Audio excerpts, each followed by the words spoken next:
اقول لك ايه، مش عارف وخايفه اقول لك لا تتاذي. قول لي يا واد، ايه اللي ممكن يأذيني ولو قلته لي ايه هتأذي؟ قول لي يا واد الحكايه. مراتي يا ماما طلعت بتتعامل مع العالم السفلي، مع الجن والعفاريت. يا مصيبتي، جن وعفاريت، عالم سفلي؟ انت واد تتكلم جد؟ طب انت عرفت ازاي؟ ويعني الله، طب فهمني انت عرفت ازاي؟ سمعتها يا ماما وهي بتحضرهم في الأوضة. فاكرة اليوم اللي جيت لك فيه بعد أسبوع من جوازي؟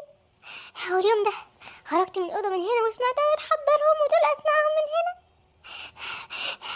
أنا من ساعتها وأنا خايفة أزعلها ولا خايفة أرفض لها طلب أحسن تأذيني يا ماما.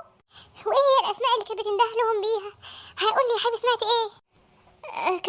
كانت قالت على واحد اسمه مش فاكر كونسيلر ولا كونسولر ولا ايه، وواحد تاني اسمه برماير باين، وفي اللي هو كونتور ده.